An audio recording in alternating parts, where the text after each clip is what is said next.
नमस्कार दोस्तों, मेरा नाम है मन्नी और आप देख रहे हैं मन्नी डार्क पॉडकास्ट। तो चलिए बढ़ते हैं आज की कहानी की ओर। बम्बई से काफ़ी दिनों बाद मैं अपने गांव गोरखपुर जाने के लिए बस से सफ़र कर रहा था। सफ़र काफ़ी बढ़िया था। मैं तो सारे सफ़र के दौरान कानों में हेडफोन लगाए गानों का आनंद ले रहा था। रात तकरीबन 1:30 बजे बस गोरखपुर के अंदर पहुंची। मेरा गांव गोरखपुर के हाईवे से सटा ही हुआ था, तो मैंने अपने सारे बैग इकट्ठे किए और मैं उतरने के लिए तैयारी बनाने लगा। आगे नदी के पुल पर जो रास्ता मेरे गांव को होकर जाता है, मैंने ड्राइवर से बोलकर वहां बस रुकवाई और मैं अपने सारे सामान के साथ बस से उतर गया। देखते देखते बस आंखों से ओझल हो गई। मैंने अपना सारा सामान उठाते हुए घड़ी में टाइम देखा, 2 बज चुके थे। बस यहाँ से मेरा गांव 1 किलोमीटर की दूरी पर था। मैं गांव की तरफ रुख करने लगा। अभी मैं कुछ दूर ही चला था कि मेरे कानों में एक आवाज़ पड़ी। वह आवाज़ किसी के रोने की थी। मैंने दाएं बाएं सामने की ओर देखा तो एक औरत गोद में एक बच्चे को लिए हाईवे के किनारे बैठी रो रही थी। उसके सारे बाल चेहरे पे ढके हुए थे और वह बस फूट फूट कर रोए जा रही थी।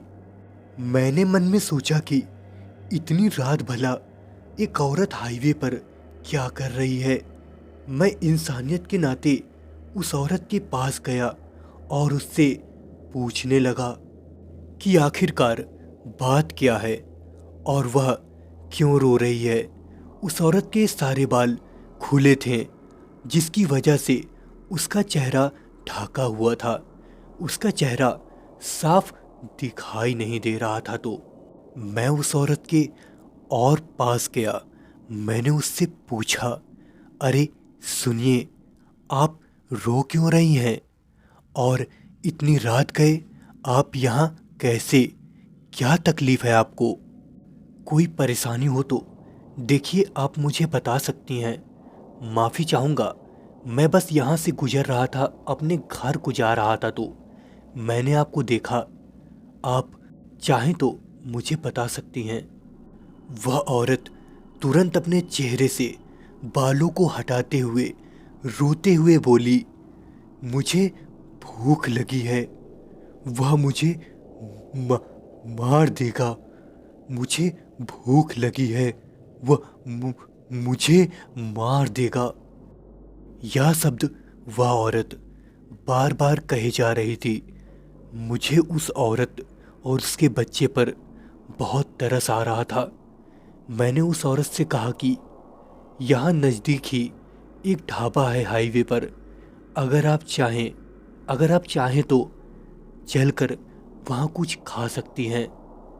मैं उस औरत को अपने साथ लेकर हाईवे पर ही बने एक थोड़ी ही दूरी पर ढाबे पर लेकर पहुंचा।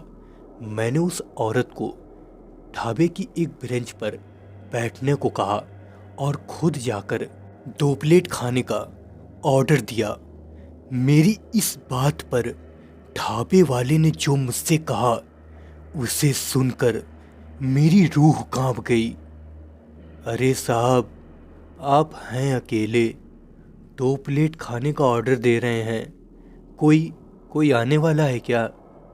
मैंने ढाबे वाले की यह बात सुनकर मैं तुरंत पीछे पलटा और ब्रेंच की ओर मैंने निगाह दौड़ाई।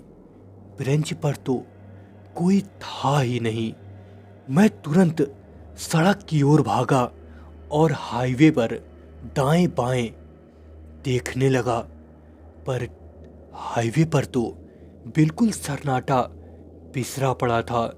दूर दूर तक ना कोई गाड़ी और ना कोई नजर आ रहा था। मैंने सोचा कि वह औरत अचानक से कहाँ गायब हो गई या वो कौन थी।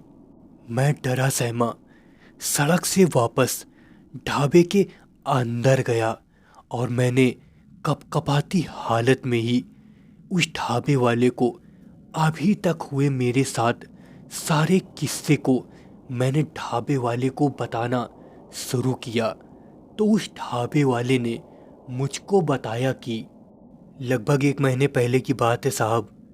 सड़क के उस पार किसी गांव से एक औरत गोद में एक बच्चे को लिए रोती बिलखती अपने आंसुओं को पोंछती हुई सड़क पार कर रही थी।